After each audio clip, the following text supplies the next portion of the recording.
स्वागत है आप सभी का आपके अपने चैनल कलेक्शन ऑफ बुक्स में। इस श्रृंखला में हम पढ़ रहे हैं ज्ञान योग भाग 2। इस किताब की फरमाइश सोनू नामक एक श्रोता द्वारा की गई थी। ज्ञान योग में स्वामी विवेकानंद के वे भाषण हैं जो उन्होंने विदेश में रहने के दौरान वहां की जनता को दिए थे। जैसा कि मैंने पिछले वीडियो में बताया था कि इस चैनल पर आपको स्वामी जी के अधिक भाषण सुनने को मिलेंगे। तो आइए शुरू करते हैं आज का वीडियो। ज्ञान योग का अध्याय 2, मनुष्य का यथार्थ स्वरूप। यह स्वामी जी का लंदन में दिया गया भाषण है। शुरू करते हैं। इस पंचेंद्रिय ग्राह्य जगत में मनुष्य इतना अधिक आसक्त है कि वह उसे सहज में ही छोड़ना नहीं चाहता, किंतु वह इस बाह्य जगत को चाहे जितना ही सत्य या सार रूप क्यों न समझे, प्रत्येक व्यक्ति और जाति के जीवन में एक समय ऐसा अवश्य आता है कि जब उसे इच्छा न रहते हुए भी प्रश्न करना पड़ता है, क्या यह जगत सत्य है? जिन व्यक्तियों को अपनी इंद्रियों की विश्वसनीयता पर शंका करने का तनिक भी समय नहीं मिलता, जिनके जीवन का प्रत्येक क्षण किसी न किसी प्रकार के विषय भोग में ही बीतता है, मृत्यु एक दिन उनके भी सिरहाने आकर खड़ी हो जाती है और विवश होकर उन्हें भी कहना पड़ता है, क्या यह जगत सत्य है?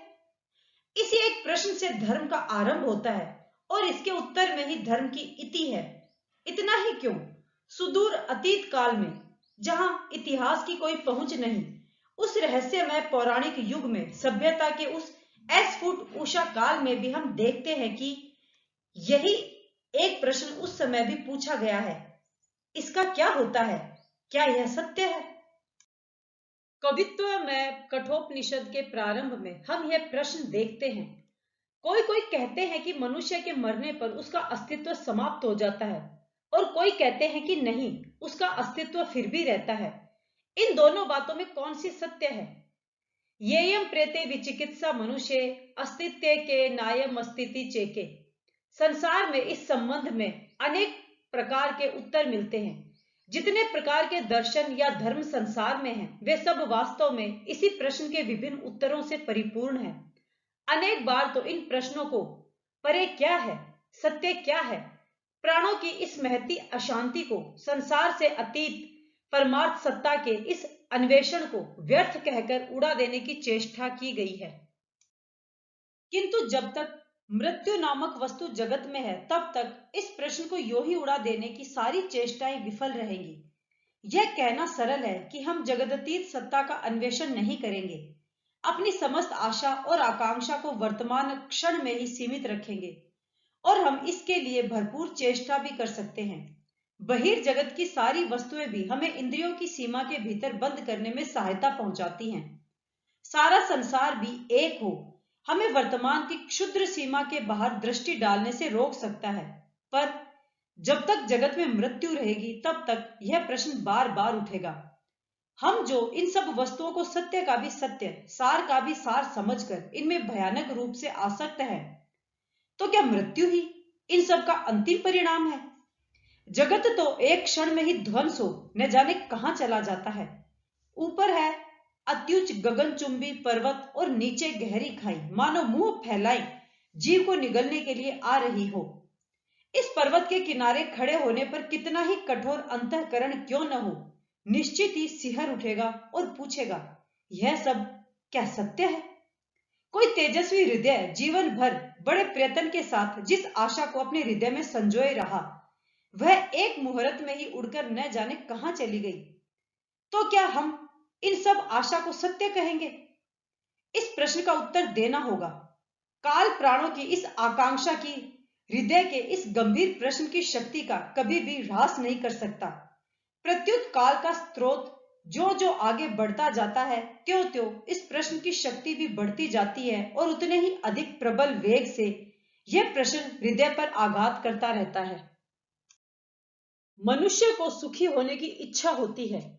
अपने को सुखी करने के लिए वह सभी ओर दौड़ता फिरता है, इंद्रियों के पीछे पीछे भागता रहता है, पागल की भांति बाह्य जगत में कार्य करता जाता है। जो युवक जीवन संग्राम में सफल हुए हैं, उनसे यदि पूछो तो कहेंगे यह जगत सत्य है। उन्हें सभी बातें सत्य प्रतीत होती हैं। यही व्यक्ति जब बूढ़े हो जाएंगे, जब सौभाग्य लक्ष्मी उन्हें बारंबार धोखा देगी, तब उनसे यदि पूछो तो शायद यही कहेंगे, अरे भाई, सब भाग्य का खेल है। इतने दिनों बाद वे जान सके कि वासना की पूर्ति नहीं होती। वे जिधर जाते हैं उधर ही मानो वज्र के समान दृढ़ दीवार उनके सामने खड़ी हो जाती है, जिसे लांघना उनके बस की बात नहीं। प्रत्येक इंद्रिय चंचलता के परिणाम स्वरूप प्रतिक्रिया होती ही है। हर वस्तु क्षण स्थायी है। विलास, वैभव, शक्ति, दारिद्र्य, यहां तक कि जीवन भी क्षण स्थायी है। मनुष्य के लिए दो उत्तर रह जाते हैं। एक, शून्यवादियों की भांति विश्वास करना कि सब कुछ शून्य है, हम कुछ भी नहीं जान सकते, भूत, भविष्य या वर्तमान के भी संबंध में कुछ नहीं जान सकते, क्योंकि जो व्यक्ति भूत भविष्य को अस्वीकार कर केवल वर्तमान को स्वीकार करते हुए उसी में अपनी दृष्टि को सीमित रखना चाहता है, वह निरा पागल है। यह तो बस वैसा ही हुआ जैसा माता पिता के अस्तित्व को अस्वीकार करते हुए संतान के अस्तित्व को स्वीकार करना। दोनों समान रूप से युक्ति संगत है। भूत और भविष्य को अस्वीकार करने का अर्थ है वर्तमान को भी अस्वीकार करना। यह एक भाव हुआ, यह शून्यवादियों का मत। पर मैंने ऐसा मनुष्य आज तक नहीं देखा जो एक क्षण के लिए भी शून्यवादी हो सके। मुख से कहना अवश्य बड़ा सरल है। दूसरा उत्तर यह है कि इस प्रश्न के वास्तविक उत्तर की खोज करो, सत्य की खोज करो। इस नित्य परिवर्तनशील नश्वर जगत में क्या सत्य है, इसकी खोज करो। कुछ भौतिक परमाणुओं के समष्टि स्वरूप इस देह के भीतर क्या कोई ऐसी चीज है जो सत्य हो? मानव जीवन के इतिहास में सदैव इस तत्व का अन्वेषण किया गया है। हम देखते हैं कि अति प्राचीन काल से ही मनुष्य के मन में इस तत्व का अस्पष्ट प्रकाश उद्भासित हो गया था। हम देखते हैं कि उसी समय से मनुष्य ने स्थूल देह से अतीत एक अन्य देह का भी पता लगा लिया है, जो अनेक अंशों में इस स्थूल देह के ही समान होने पर भी पूर्ण रूप से वैसा नहीं है। वह स्थूल देह से श्रेष्ठ है। शरीर का नाश हो जाने पर भी उसका नाश नहीं होता। हम ऋग्वेद के एक सूक्त में मृत शरीर को दग्ध करने वाले अग्निदेव के प्रति यह मंत्र पाते हैं, हे अग्नि, तुम इसे अपने हाथों में लेकर धीरे धीरे ले जाओ। इसे सर्वांग सुंदर ज्योतिर्मय देह से संपन्न करो। इसे उसी स्थान में ले जाओ जहां पितृगण वास करते हैं, जहां दुख नहीं है, जहां मृत्यु नहीं है। तुम देखोगे कि सभी धर्मों में यह भाव विद्यमान है। और इसके साथ ही हम और एक विचार पाते हैं। आश्चर्य की बात है कि सभी धर्म एक स्वर में घोषणा करते हैं कि मनुष्य पहले निष्पाप और पवित्र था, पर आज उसकी अवनति हो गई है। इस भाव को फिर वे रूपक की भाषा में या दर्शन की स्पष्ट भाषा में अथवा कविता की सुंदर भाषा में क्यों न प्रकाशित करें, पर वे सबके सब अवश्य इस एक तत्व की घोषणा करते हैं। सभी शास्त्रों और पुराणों में यही एक तत्व पाया जाता है कि मनुष्य जैसा पहले था वैसा अब नहीं है। आज वह पहले से गिरी हुई दशा में है। यहूदियों के धर्म ग्रंथ में आदम के पतन की जो कथा है, उसका भी मर्म वास्तव में यही है। हिंदू शास्त्रों में इसका बार बार उल्लेख हुआ है। हिंदुओं ने सतयुग कहकर जिस युग का वर्णन किया है, जबकि मनुष्य की मृत्यु उसकी इच्छानुसार होती थी, जब मनुष्य जितने दिन चाहे अपने शरीर को धारण कर सकता था, जब मनुष्यों का मन शुद्ध और दृढ़ था, उसमें भी इसी सार्वभौमिक सत्य का संकेत मिलता है। वे कहते हैं कि उस समय मृत्यु नहीं थी, किसी प्रकार का अशुभ या दुख नहीं था, और वर्तमान युग उसी उन्नत अवस्था का भ्रष्ट भाव मात्र है। इस वर्णन के साथ साथ हम सभी धर्मों में जल प्लावन अर्थात प्रलय का वर्णन भी पाते हैं। प्रलय की यह कथा ही इस बात को प्रमाणित करती है कि सभी धर्म वर्तमान युग को प्राचीन युग की भ्रष्ट अवस्था ही मानते हैं।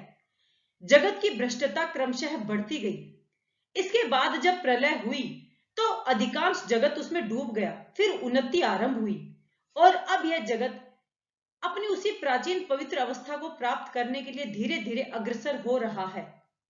तुम सब प्राचीन व्यवस्थान के प्रलय की कथा जानते ही हो। ठीक इसी प्रकार की कथा प्राचीन बेबीलोन, मिस्र, चीन और हिंदुओं में भी प्रचलित थी। हिंदू शास्त्रों में प्रलय का इस प्रकार का वर्णन है। महर्षि मनु जब एक दिन गंगा तट पर संध्या वंदन में लगे थे तो एक छोटी सी मछली ने आकर उनसे कहा, मुझे आश्रय दीजिए। मनु ने उसी क्षण पास रखे हुए पात्र में उसे रखकर उससे पूछा, तू क्या चाहती है? मछली बोली, एक बड़ी मछली मुझे मार डालने के लिए मेरा पीछा कर रही है, आप मेरी रक्षा कीजिए। मनु उसे घर ले गए। सवेरे देखा वह बढ़कर पात्र के बराबर हो गई है। मछली बोली, मैं अब इस पात्र में नहीं रह सकती। तब मनु ने उसे एक कुंड में रख दिया। दूसरे दिन वह कुंड के बराबर हो गई और कहने लगी, मैं इसमें भी नहीं रह सकती। तब मनु ने उसे नदी में डाल दिया। सवेरे देखा कि उसका शरीर सारी नदी में फैल गया है। तब उन्होंने उसे समुद्र में डाल दिया। तब मछली कहने लगी, मनु, मैं जगत का सृष्टि करता हूं, मैं प्रलय से जगत का ध्वंस करूंगा। तुम्हें सावधान करने के लिए मैं मछली का रूप धारण करके आया था। तुम एक बहुत बड़ी नौका बनाकर उसमें सभी प्रकार के प्राणियों का एक एक जोड़ा रखकर उनकी रक्षा करो और स्वयं भी सपरिवार उसमें जा बैठो। जब सारी पृथ्वी जल में डूब जाएगी तब उस जल में तुम्हें मेरा एक सींग दिखेगा। तुम नौका को उससे बांध देना। उसके बाद जल घट जाने पर नौका से उतरकर प्रजा वृद्धि करना। इस प्रकार भगवान के कथनानुसार प्रलय हुआ और मनु ने अपने परिवार सहित प्रत्येक प्राणी के एक एक जोड़े और उद्भिदों के बीजों की प्रलय से रक्षा की और प्रलय समाप्त हो जाने पर इस नौका से उतरकर वे प्रजा उत्पन्न करने में लग गए और हम लोग मनु के वंशज होने के कारण मानव कहलाने लगे। अब देखो, मानवीय भाषा उस आभ्यंतरिक सत्य को प्रकाशित करने का प्रयत्न मात्र है।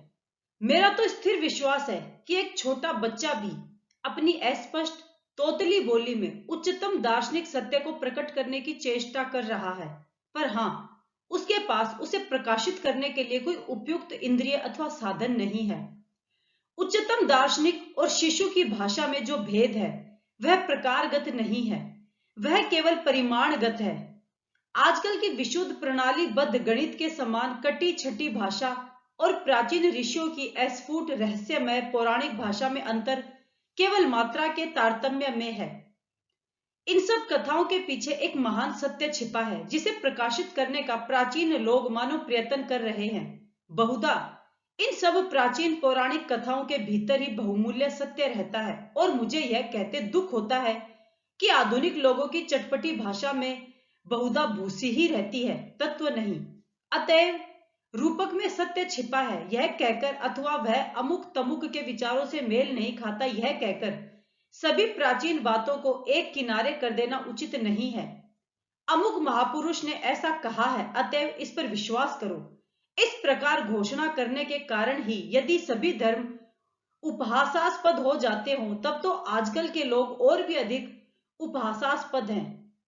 आजकल यदि कोई मूसा, बुद्ध अथवा ईसा की उक्ति उद्धृत करता है तो उसकी हंसी उड़ाई जाती है, किंतु हक्सले, टिंडल अथवा डार्विन का नाम लेते ही बात एकदम अकाट्य और प्रामाणिक बन जाती है। हक्सले ने ऐसा कहा है, इतना कहना ही बहुतों के लिए पर्याप्त है। हम लोग सचमुच अंधविश्वास से मुक्त हैं? पहले था धर्म का अंधविश्वास, अब है विज्ञान का अंधविश्वास। फिर भी पहले के अंधविश्वास में से एक जीवनप्रद आध्यात्मिक भाव आता था, पर आधुनिक अंधविश्वास के भीतर से तो केवल काम और लोभ ही आ रहे हैं। वह अंधविश्वास था ईश्वर की उपासना को लेकर और आजकल का अंधविश्वास है महाघृणित धन, यश और शक्ति की उपासना को लेकर। बस यही भेद है। हाँ, तो पौराणिक कथाओं की बात चल रही थी। इन सब कथाओं में यही एक प्रधान भाव देखने में आता है कि मनुष्य जिस अवस्था में पहले था अब उससे गिरी हुई दशा में है। आजकल के तत्वान्वेषी इस बात को एकदम अस्वीकार करते हैं। क्रम विकासवादी विद्वानों ने तो मानो इस सत्य का संपूर्ण रूप से खंडन ही कर दिया है। उनके मत से मनुष्य एक विशेष प्रकार के क्षुद्र मांसल जंतु का क्रम विकास मात्र है। अतएव पूर्वोक्त पौराणिक सिद्धांत सत्य नहीं हो सकता, पर भारतीय पुराण दोनों मतों का समन्वय करने में समर्थ है। भारतीय पुराण के मतानुसार सभी प्रकार की उन्नति तरंगाकार होती है। प्रत्येक तरंग एक बार उठती है, फिर गिरती है, गिरकर फिर उठती है और गिरती है। इसी प्रकार क्रम चलता रहता है, प्रत्येक गति चक्रों में होती है। आधुनिक विज्ञान की दृष्टि से देखने पर भी यह दिखेगा कि मनुष्य केवल क्रम विकास का परिणाम है, यह बात सिद्ध नहीं होती। क्रम विकास कहने के साथ ही साथ क्रम संकोच की प्रक्रिया को भी मानना पड़ेगा। विज्ञान वेता ही तुमसे कहते हैं कि किसी यंत्र में तुम जितनी शक्ति का प्रयोग करोगे उसमें से तुम्हें बस उतनी ही शक्ति मिल सकती है। असत्य से कभी भी सत्य की उत्पत्ति नहीं हो सकती। यदि मानव, पूर्ण मानव, बुद्ध मानव, ईसा मानव एक क्षुद्र मांसल जंतु का ही विकास हो, तब तो इस क्षुद्र जंतु को भी संकुचित या अव्यक्त बुद्ध कहना पड़ेगा। यदि ऐसा न हो तो ये सब महापुरुष फिर कहां से उत्पन्न हुए? असत्य से तो कभी सत्य की उत्पत्ति नहीं होती। इसी प्रकार हम शास्त्र के साथ आधुनिक विज्ञान का समन्वय कर सकते हैं। जो शक्ति धीरे धीरे नाना सोपानों में से होती हुई पूर्ण मनुष्य के रूप में परिणत होती है, वह कभी भी शून्य से उत्पन्न नहीं हो सकती। वह कहीं न कहीं अवश्य वर्तमान थी, और यदि तुम विश्लेषण करते करते इस प्रकार के क्षुद्र मांसल जंतु विशेष या जीविसार तक ही पहुंचकर उसी को आदि कारण सिद्ध करते हो, तो यह निश्चित है कि इस जीविसार में ही यह शक्ति किसी न किसी रूप में विद्यमान थी। आजकल यह विवाद चल रहा है कि क्या पंचभूतों की समष्टि यह देह ही आत्मा, चिंतन शक्ति या विचार आदि नामों से परिचित शक्तियों के विकास का कारण है, अथवा चिंतन शक्ति ही देहोत्पत्ति का कारण है। निश्चय ही संसार के सभी धर्म कहते हैं कि विचार नामक शक्ति ही शरीर की प्रकाशक है, और वे इसके विपरीत मत में आस्था नहीं रखते। अनेक आधुनिक विचारधाराएं मानती हैं कि चिंतन शक्ति केवल शरीर नामक यंत्र के विभिन्न अंशों के एक विशेष रूप के समायोजन से उत्पन्न होती हैं। यदि इस द्वितीय मत को मान लिया जाए, अर्थात यह स्वीकार कर लिया जाए कि यह आत्मा या मन, या इसे किसी भी नाम से क्यों न पुकारें, इस जड़ देह स्वरूप यंत्र का ही फल स्वरूप है। जिन सब जड़ परमाणुओं से मस्तिष्क और शरीर का गठन होता है, यह उन्हीं के रासायनिक अथवा भौतिक योग से उत्पन्न होने वाली वस्तु है। तब तो यह प्रश्न ही अमीमांसित रह जाएगा, शरीर की रचना कौन करता है? कौन सी शक्ति इन भौतिक अणुओं को शरीर के रूप में परिणत करती है? कौन सी शक्ति प्रकृति में पड़ी हुई जड़ वस्तु के ढेर में से कुछ अंश लेकर तुम्हारा शरीर एक प्रकार का और मेरा शरीर दूसरे प्रकार का बना डालती है? यह सब अनंत विभिन्नता कैसे होती है? यह कहना कि आत्मा नामक शक्ति शरीर के भौतिक परमाणुओं के विभिन्न संघातों से उत्पन्न होती है, ठीक वैसा ही है जैसे बैल के आगे गाड़ी जोतना। यह संघात कैसे उत्पन्न हुआ? किस शक्ति ने ऐसा कर दिया? यदि तुम कहो कि अन्य किसी शक्ति ने यह संघात कर दिया है, और आत्मा जो इस समय एक विशेष जड़ राशि के साथ सहंत दिखाई दे रही है, इन्हीं सब जड़ परमाणुओं के संघात का फल है, तब तो यह कोई उत्तर न हुआ। जो मत अन्यान्य मतों का बिना खंडन किए, चाहे सबकी न हो पर अधिकतर घटनाओं की, अधिकतर विषयों की व्याख्या कर सकता है, वही ग्राह्य है। अतएव यही बात अधिक युक्ति संगत है कि जो शक्ति जड़ तत्व को लेकर उससे शरीर का निर्माण करती है, और जो शक्ति शरीर के भीतर व्यक्त है, वे दोनों एक ही हैं। अतः यह कहना कि जो चिंतन शक्ति हमारे शरीर में व्यक्त है, वह केवल जड़ अणुओं के संयोग से उत्पन्न होती है, और इसीलिए शरीर से पृथक उसका कोई अस्तित्व नहीं, बिल्कुल निरर्थक है। इस कथन में कोई तथ्य नहीं। फिर शक्ति कभी जड़तत्व से उत्पन्न नहीं हो सकती, बल्कि यह प्रमाणित करना अधिक संभव है कि हम जिसे जड़ कहकर पुकारते हैं उसका अस्तित्व ही नहीं है, वह केवल शक्ति की एक विशेष अवस्था है। यह सिद्ध किया जा सकता है कि ठोसपन, कठिनता आदि जो सब जड़ के गुण हैं, वे गति के फल हैं। द्रवों को प्रचुर शीर्षीय गति देने से वे ठोस हो जाएंगे। वायु पुंज में यदि अतिशय शीर्षीय गति उत्पन्न कर दी जाए, जैसे तूफान में, तो वह ठोस सा हो जाता है और अपने आघात से ठोस पदार्थों को तोड़ या काट सकता है।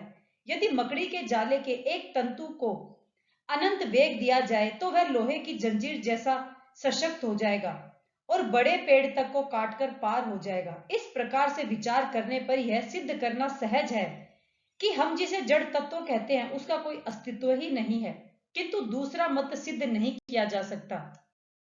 शरीर के भीतर यह जो शक्ति की अभिव्यक्ति देखी जाती है, यह है क्या? हम सभी यह बात सरलता से समझ सकते हैं कि यही शक्ति, फिर वह चाहे जो हो, जड़ परमाणुओं को लेकर उनसे एक विशेष आकृति, मनुष्य देह तैयार कर रही है। अन्य कोई आकर तुम्हारे या मेरे शरीर को नहीं बना देता। ऐसा मैंने कभी नहीं देखा कि दूसरा कोई मेरे लिए भोजन कर लेता हो। मुझे ही इस भोजन का सार शरीर में लेकर उससे रक्त, मांस, अस्थि आदि का गठन करना पड़ता है। यह अद्भुत शक्ति क्या है? बहुतों को भूत और भविष्य संबंधी सिद्धांत भयावह प्रतीत होते हैं, बहुतों को तो वे केवल अमानुषिक व्यापार ही प्रतीत होते हैं। अतएव वर्तमान में क्या होता है, हम यही समझने की चेष्टा करेंगे। हम प्रस्तुत विषय को ही लेंगे। वह शक्ति क्या है जो इस समय हमें काम कर रही है? हम देख चुके हैं कि सभी प्राचीन शास्त्रों में इस शक्ति को, इसी शक्ति की अभिव्यक्ति को, इसी शरीर की आकृति वाला एक ऐसा ज्योतिर्मय पदार्थ माना है जो इस शरीर के नष्ट हो जाने पर भी बचा रहता है। क्रमशः हम देखते हैं कि केवल ज्योतिर्मय देह कहने से संतोष नहीं होता। एक और भी भाव, उच्चतर भाव लोगों के मन पर अधिकार करता दिखाई देता है। वह यह है कि किसी भी प्रकार का शरीर शक्ति का स्थान नहीं ले सकता। जिस किसी वस्तु की आकृति है वह बहुत से परमाणुओं की एक सहंती मात्र है। अतएव उसको चलाने के लिए दूसरी कोई चीज चाहिए। यदि इस शरीर का गठन और परिचालन करने के लिए इस शरीर से भिन्न अन्य किसी वस्तु की आवश्यकता होती हो, तो इसी तर्क के बल पर इस ज्योतिर्मय देह का गठन और परिचालन करने के लिए भी इससे भिन्न अन्य कोई वस्तु चाहिए। यह अन्य कोई वस्तु ही संस्कृत भाषा में आत्मा नाम से संबोधित हुई। यह आत्मा ही इस ज्योतिर्मय देह में से मानो स्थूल शरीर पर काम कर रही है। यह ज्योतिर्मय शरीर ही मन का आधार कहा जाता है और आत्मा इससे अतीत है। आत्मा मन नहीं है, वह मन पर कार्य करती है और मन के माध्यम से शरीर पर। तुम्हारे एक आत्मा है, मेरे भी एक आत्मा है, सभी के अलग अलग आत्मा है और एक एक सूक्ष्म शरीर भी। इस सूक्ष्म शरीर की सहायता से हम स्थूल शरीर पर कार्य करते हैं। अब प्रश्न उठने लगा आत्मा और उसके स्वरूप के संबंध में। शरीर और मन से पृथक इस आत्मा का क्या स्वरूप है? बहुत से वाद प्रतिवाद होने लगे, नाना प्रकार के सिद्धांत और अनुमान होने लगे, अनेक विध दार्शनिक अनुसंधान होने लगे।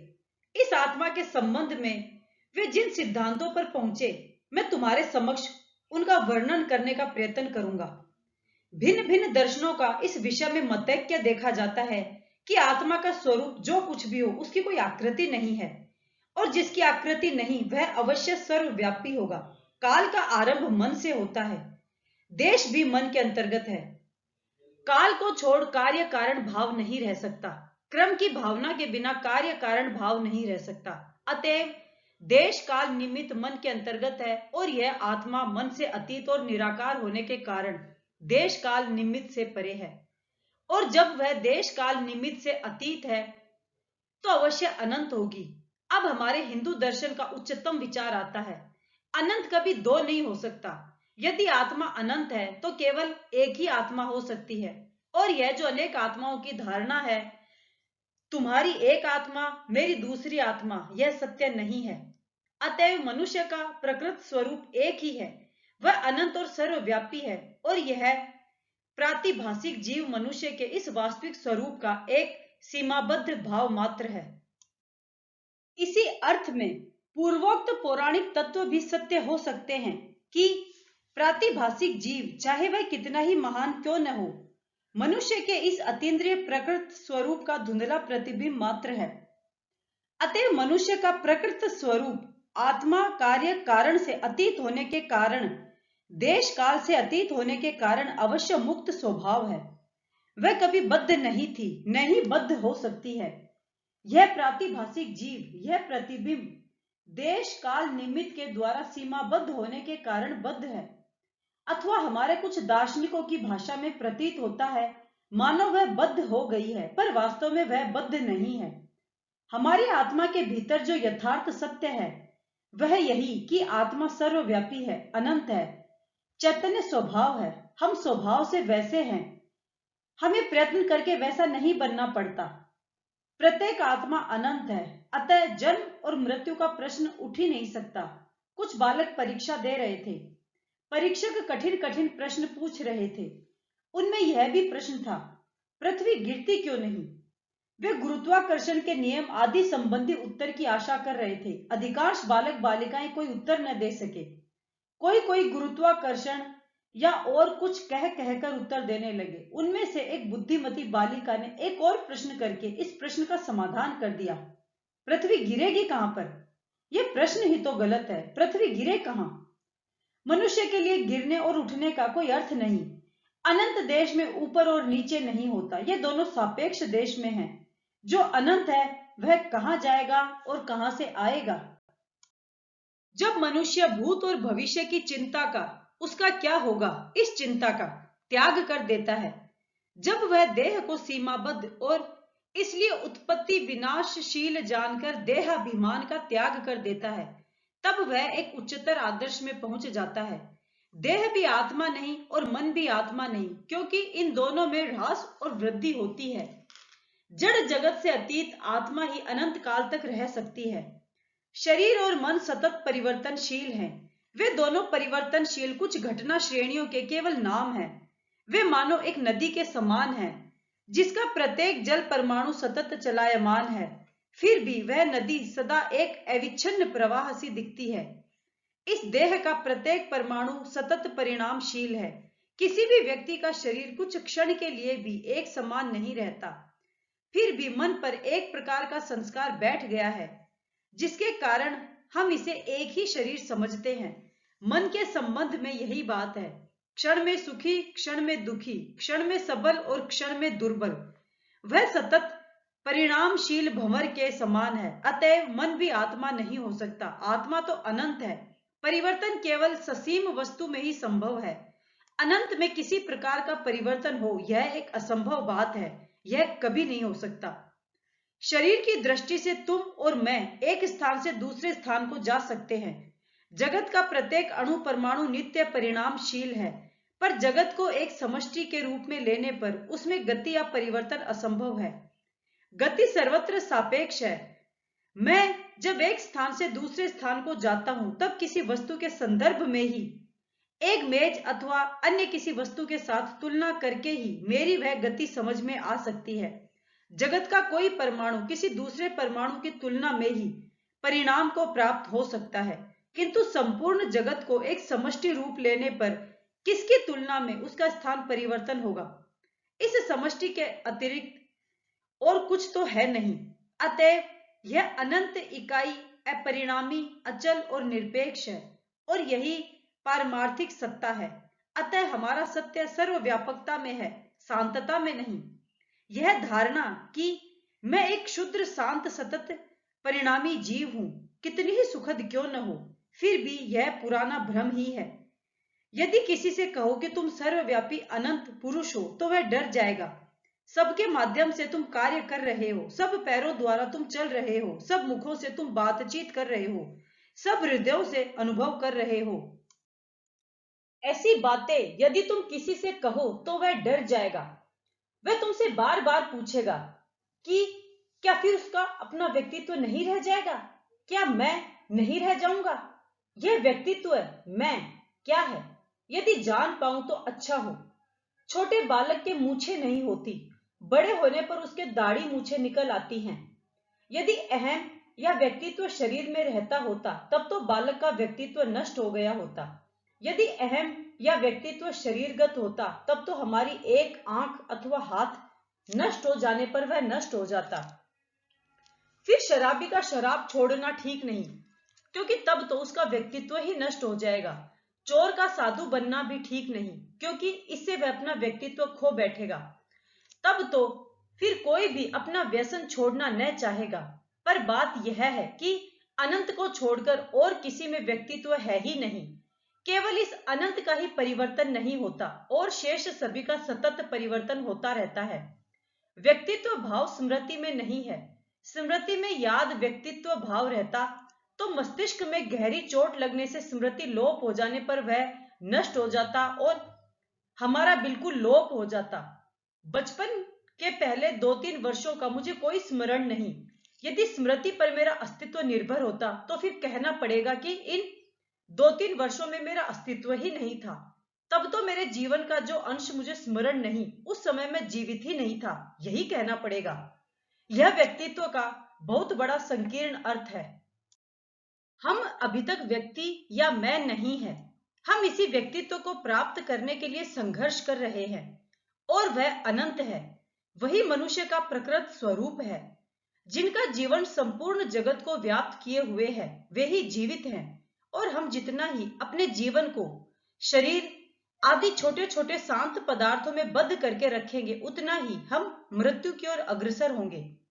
जितने क्षण हमारा जीवन समस्त जगत में व्याप्त रहता है, दूसरों में व्याप्त रहता है, उतने ही क्षण हम जीवित रहते हैं। इस क्षुद्र जीवन में अपने को बद्ध कर रखना तो मृत्यु है, और इसी कारण हमें मृत्यु भय होता है। मृत्यु भय तो तभी जीता जा सकता है जब मनुष्य यह समझ ले कि जब तक जगत में एक भी जीवन शेष है, तब तक वह भी जीवित है। जब वह कह सकता है कि मैं सब वस्तुओं में, सब देहों में, सब प्राणियों में वर्तमान हूं, मैं ही जगत हूं, संपूर्ण जगत ही मेरा शरीर है। जब तक एक भी परमाणु शेष है, तब तक मेरी मृत्यु कहां? कौन कहता है कि मेरी मृत्यु होगी? तभी यह निर्भीक अवस्था आती है। सतत परिणामशील वस्तुओं में अविनाशित्व खोजना भारी भूल है। एक प्राचीन भारतीय दार्शनिक ने कहा है कि आत्मा अनंत है, इसलिए आत्मा ही अविभाज्य व्यक्तित्व हो सकती है। अनंत का विभाजन नहीं किया जा सकता, अनंत को खंड खंड नहीं किया जा सकता। वह सदा एक अविभक्त समष्टि स्वरूप अनंत आत्मा ही है, और वही मनुष्य का यथार्थ मैं है, वही प्रकृत मनुष्य है। मनुष्य के नाम से जिसको हम जानते हैं, वह इस मैं को व्यक्त जगत में अभिव्यक्त करने के प्रयत्न का फल मात्र है।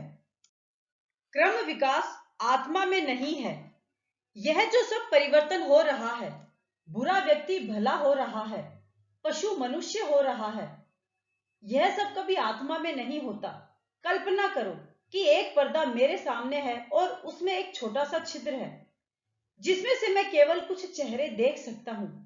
यह छिद्र जितना बड़ा होता जाता है, सामने का दृश्य उतना ही अधिक मेरे सम्मुख प्रकट होता जाता है।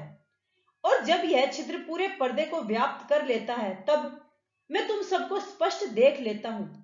यहां पर तुम्हें कोई परिवर्तन नहीं हुआ, तुम जो थे वही रहे, केवल छिद्र का क्रम विकास होता रहा, और उसके साथ साथ तुम्हारी अभिव्यक्ति क्रमशः अधिक होती रही। आत्मा के संबंध में भी यही बात है। तुम पहले से ही मुक्त स्वभाव और पूर्ण हो। पूर्णत्व को प्रयत्न करके मिलाना नहीं पड़ता। धर्म, ईश्वर या परलोक संबंधी ये सब धारणाएं कहां से आई? मनुष्य ईश्वर ईश्वर करता क्यों घूमता फिरता है? सभी देशों में, सभी समाजों में मनुष्य क्यों पूर्ण आदर्श का अन्वेषण करता फिरता है? भले ही वह आदर्श मनुष्य में हो अथवा ईश्वर में या अन्य किसी वस्तु में। इसलिए कि वह भाव तुम्हारे ही भीतर वर्तमान है।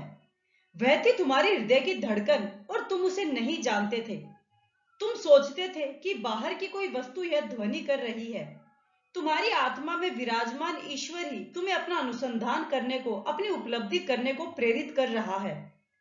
यहां वहां, मंदिर में, गिरिजाघर में, स्वर्ग में, मर्त्य में, विभिन्न स्थानों में अनेक उपायों से अन्वेषण करने के बाद अंत में हमने जहां से आरंभ किया था, वही अर्थात अपनी आत्मा में ही हम एक चक्कर पूरा करके वापस आ जाते हैं और देखते हैं कि जिसकी हम समस्त जगत में खोज करते फिर रहे थे, जिसके लिए हमने मंदिरों और गिरिजाघरों में जा जाकर कातर होकर प्रार्थनाएं की, आंसू बहाए, जिनको हम सुदूर आकाश में मेघ राशि के पीछे छिपा हुआ अव्यक्त और रहस्यमय समझते रहे, वह हमारे निकट से भी निकट है, प्राणों का प्राण है, हमारा शरीर है, हमारी आत्मा है।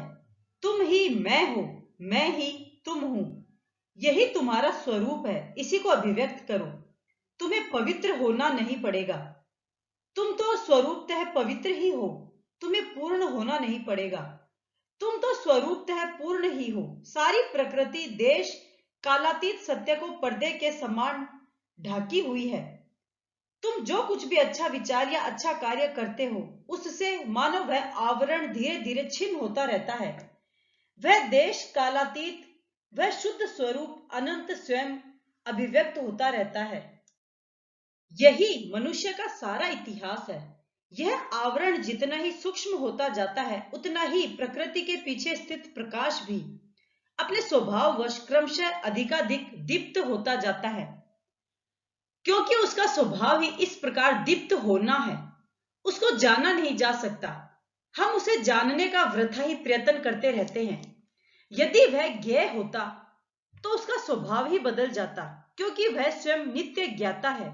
ज्ञान एक सीमाबद्ध भाव है। ज्ञान लाभ करने के लिए उसका चिंतन ज्ञेय वस्तु के रूप में, विषय के रूप में करना पड़ता है। जो सारी वस्तुओं का ज्ञाता स्वरूप है, सब विषयों का विषय स्वरूप है, इस विश्व ब्रह्मांड का साक्षी स्वरूप है, वह तुम्हारी ही आत्मा है। ज्ञान तो मानो एक निम्न अवस्था है, एक भ्रष्ट भाव मात्र है। हम ही वह नित्य ज्ञाता आत्मा है। फिर उसे हम किस प्रकार जानेंगे? प्रत्येक व्यक्ति वह आत्मा है और सब लोग विभिन्न उपायों से इसी आत्मा को जीवन में प्रकाशित करने का प्रयत्न कर रहे हैं। यदि ऐसा न होता तो ये सब नीति संहिताएं कहां से आती? सारी नीति संहिताओं का तात्पर्य क्या है? सभी नीति संहिताओं में एक ही भाव भिन्न भिन्न रूप से प्रकाशित हुआ है, और वह है दूसरों का उपकार करना। मनुष्यों के प्रति, सारे प्राणियों के प्रति दया ही मानव जाति के समस्त सत्कर्मों का पथ प्रदर्शक प्रेरक है। और ये सब मैं ही जगा हूं। यह जगत एक अखंड स्वरूप है, इसी सनातन सत्य के विभिन्न भाव मात्र हैं। यदि ऐसा न हो तो दूसरों का हित करने में भला कौन सी युक्ति है? मैं क्यों दूसरों का उपकार करूं? परोपकार करने को मुझे कौन बाध्य करता है? सर्वत्र समदर्शन से उत्पन्न जो सहानुभूति की भावना है, उसी से यह बात होती है। अत्यंत कठोर अंतःकरण भी कभी कभी दूसरों के प्रति सहानुभूति से भर जाता है। और तो और जो व्यक्ति है आपात प्रतीयमान व्यक्तित्व वास्तव में भ्रम मात्र है। इस भ्रमात्मक व्यक्तित्व में आसक्त रहना अत्यंत नीच कार्य है। ये सब बातें सुनकर भयभीत हो जाता है। वही व्यक्ति तुमसे कहेगा कि संपूर्ण आत्मत्याग ही सारी नैतिकता का केंद्र है। किंतु पूर्ण आत्मत्याग क्या है? संपूर्ण आत्मत्याग हो जाने पर क्या शेष रहता है? आत्मत्याग का अर्थ है इस मिथ्या अहम या व्यक्तित्व का त्याग, सब प्रकार की स्वार्थपरता का त्याग। यह अहंकार और ममता पूर्व कुसंस्कारों के फल हैं, और जितना ही इस व्यक्तित्व का त्याग होता जाता है, उतनी ही आत्मा अपने नित्य स्वरूप में, अपने पूर्ण महिमा में अभिव्यक्त होती है। यही वास्तविक आत्मज्ञान है और यही समस्त नैतिक शिक्षा का आधार है, केंद्र है। मनुष्य इसे जाने या न जाने, समस्त जगत धीरे धीरे इसी दिशा में जा रहा है, अल्पाधिक परिमाण में इसी का अभ्यास कर रहा है। बात केवल इतनी ही है कि अधिकांश लोग इसे अज्ञात रूप से कर रहे हैं। वे इसे ज्ञात रूप से करें। यह मैं और मेरा प्रकृत आत्मा नहीं है, किंतु केवल एक सीमाबद्ध भाव है। यह जानकर वे इस मिथ्या व्यक्तित्व को त्याग दें।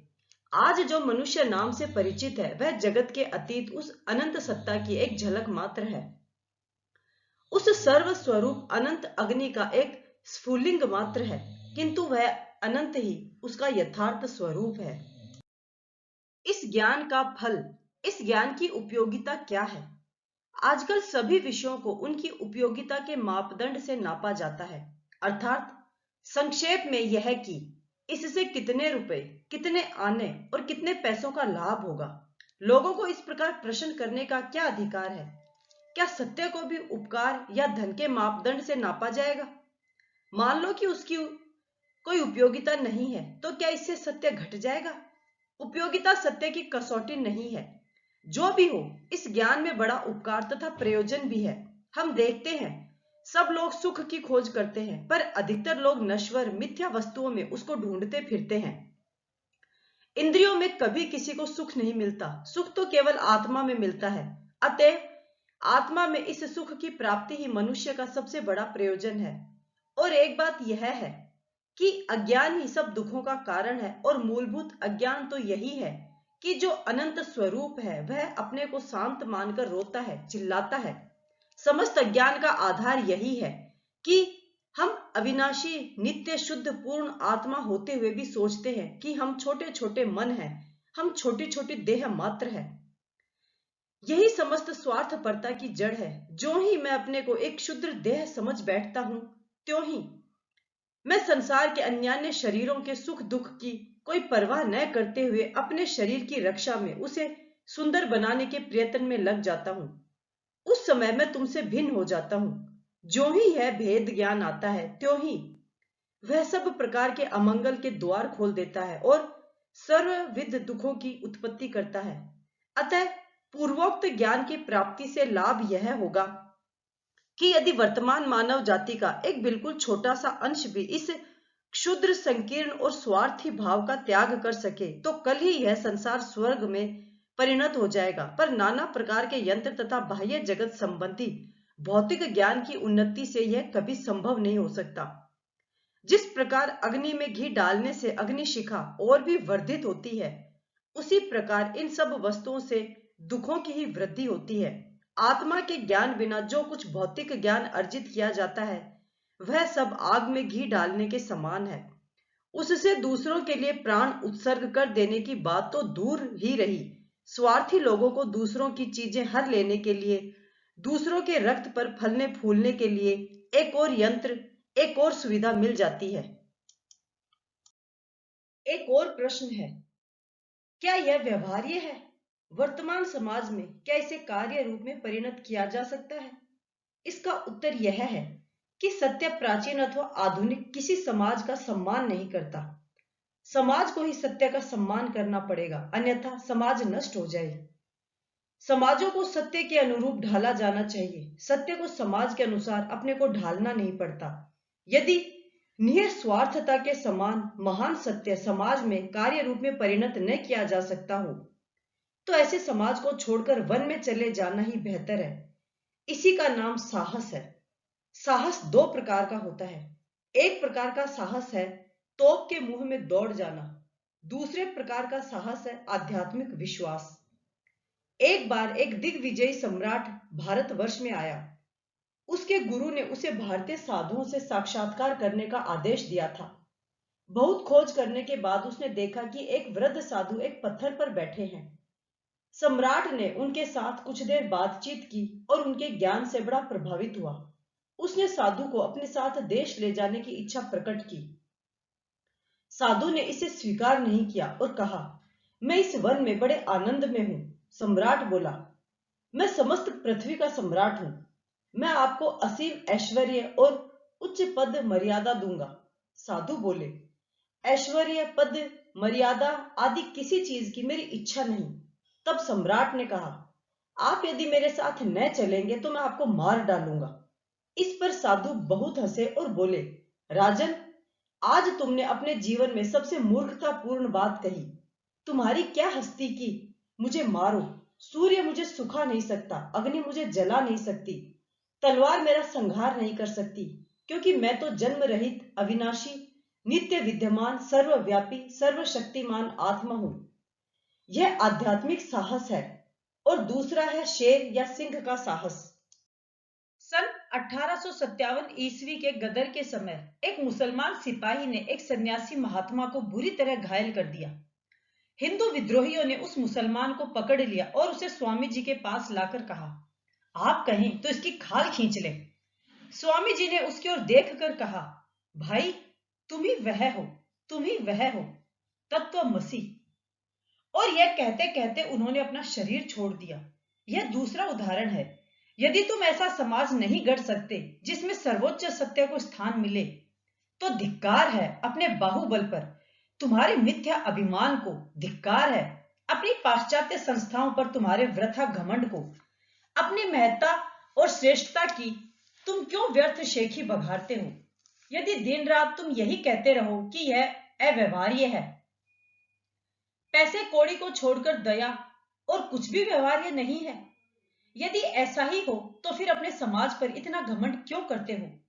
वही समाज सबसे श्रेष्ठ है जहां सर्वोच्च सत्य को कार्य में परिणत किया जा सकता है। यही मेरा मत है। और यदि समाज इस समय उच्चतम सत्य को स्थान देने में समर्थ नहीं है, तो उसे इस योग्य बनाओ, और जितना शीघ्र तुम ऐसा कर सको उतना ही अच्छा। हे नर नारियों, उठो, आत्मा के संबंध में जागृत हो, सत्य में विश्वास करने का साहस करो, सत्य के अभ्यास का साहस करो। संसार को कुछ साहसी नर नारियों की आवश्यकता है।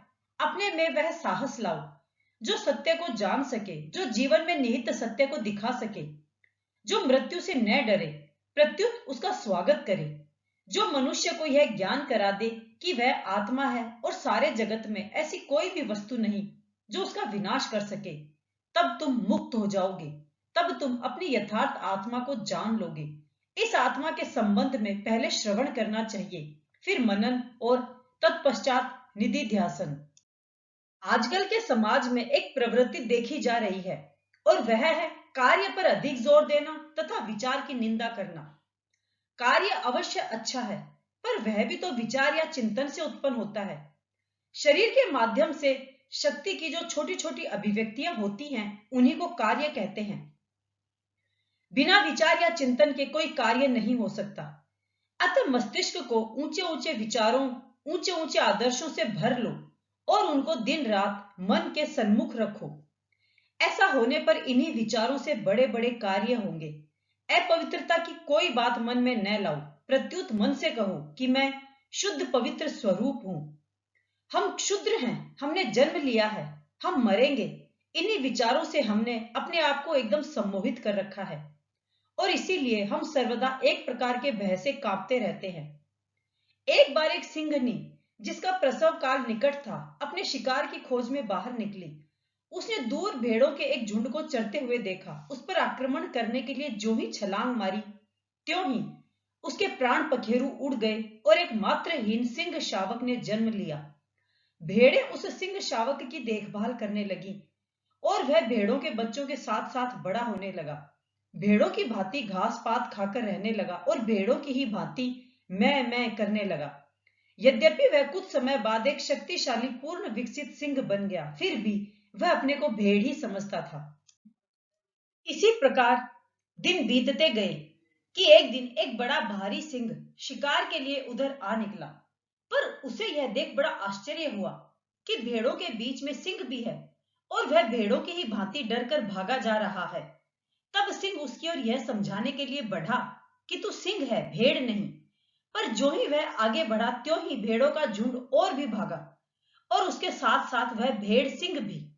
जो हो, उसने उस भेड़ सिंह को उसके अपने यथार्थ स्वरूप को समझा देने का संकल्प नहीं छोड़ा। वह देखने लगा कि वह भेड़ सिंह कहाँ रहता है, क्या करता है। एक दिन उसने देखा कि वह एक जगह पड़ा सो रहा है। देखते ही वह छलांग मारकर उसके पास जा पहुंचा और बोला, अरे, तू भेड़ों के साथ रहकर अपना स्वभाव कैसे भूल गया? तू भेड़ नहीं है, तू तो सिंह है। भेड़ सिंह बोल उठा, क्या कह रहे हो? मैं तो भेड़ हूं, सिंह कैसे हो सकता हूं? उसे किसी प्रकार विश्वास नहीं हुआ कि वह सिंह है और वह भेड़ों की भांति मिमियाने लगा। तब सिंह उसे उठाकर एक सरोवर के किनारे ले गया और बोला, यह देख अपना प्रतिबिंब और यह देख मेरा प्रतिबिंब। और तब वह उन दोनों परछाइयों की तुलना करने लगा। वह एक बार सिंह की ओर और एक बार अपने प्रतिबिंब की ओर ध्यान से देखने लगा। तब क्षण भर में ही वह जान गया कि सचमुच मैं तो सिंह ही हूं।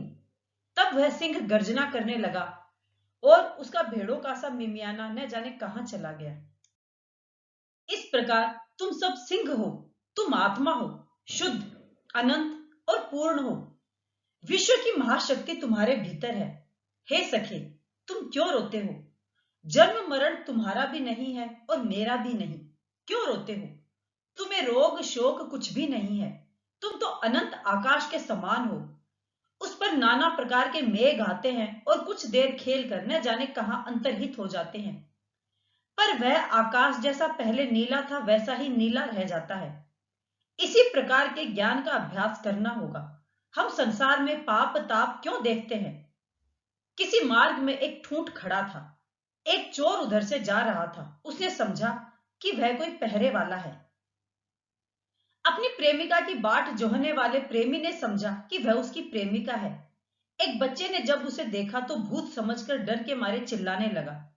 इस प्रकार भिन्न भिन्न व्यक्तियों ने यद्यपि उसे भिन्न भिन्न रूपों में देखा, तथापि वह एक ठूंठ के अतिरिक्त और कुछ भी न था। हम स्वयं जैसे होते हैं, जगत को भी वैसा ही देखते हैं। मान लो कमरे में मेज पर मोहर की एक थैली रखी है और एक छोटा बच्चा वहां खेल रहा है। इतने में एक चोर वहां आता है और उस थैली को चुरा लेता है। तो क्या बच्चा यह समझेगा कि चोरी हो गई? हमारे भीतर जो है वही हम बाहर भी देखते हैं। बच्चे के मन में चोर नहीं है, अतः वह बाहर भी चोर नहीं देखता। सब प्रकार के ज्ञान के संबंध में ऐसा ही है। संसार के पाप अत्याचार आदि की बात मन में न लाओ, पर रो कि तुम्हें जगत में अब भी पाप दिखता है। रो कि तुम्हें अब भी सर्वत्र अत्याचार दिखाई पड़ता है। और यदि तुम जगत का उपकार करना चाहते हो तो जगत पर दोषारोपण करना छोड़ दो, उसे और भी दुर्बल मत करो। आखिर यह सब पाप दुख आदि क्या है? यह सब तो दुर्बलता के ही फल है। लोग बचपन से ही शिक्षा पाते हैं कि वे दुर्बल हैं, पापी हैं। इस प्रकार की शिक्षा से संसार दिन पर दिन दुर्बल होता जा रहा है। उनको सिखाओ कि वे सब उसी अमृत की संतान हैं। और तो और जिसके भीतर आत्मा का प्रकाश अत्यंत क्षीण है, उसे भी यही शिक्षा दो। बचपन से ही उनके मस्तिष्क में इस प्रकार के विचार प्रविष्ट हो जाएं, जिनसे उनकी यथार्थ सहायता हो सके, जो उनको सबल बना दे, जिनसे उनका कुछ यथार्थ हित हो। दुर्बलता और अवसाद कारक विचार उनके मस्तिष्क में प्रवेश ही न करे। सचिंतन के स्रोत में शरीर को बहा दो। अपने मन से सर्वदा कहते रहो, मैं ही वह हूं, मैं ही वह हूं। तुम्हारे मन में दिन रात यह बात संगीत की भांति झंकृत होती रहे और मृत्यु के समय भी तुम्हारे अधरों पर सोहम खेलता रहे। यही सत्य है। जगत की अनंत शक्ति तुम्हारे भीतर है। जो कुसंस्कार और भ्रम तुम्हारे मन को ढके हुए हैं, उन्हें भगा दो। साहसी बनो, सत्य को जानो और उसे जीवन में परिणत करो। चरम लक्ष्य भले ही बहुत दूर हो, पर उत्तिष्ठत जागृत प्राप्य वरान्नी बोधत। उठो, जागो। जब तक ध्येय तक न पहुंचो, तब तक मत रुको। आज का वीडियो पूरा हुआ। इसे सुनकर हमने जाना कि स्वामी विवेकानंद के विचार कितने गहरे थे। वे प्रत्येक विषय पर अपनी कितनी गहरी पकड़ रखते थे।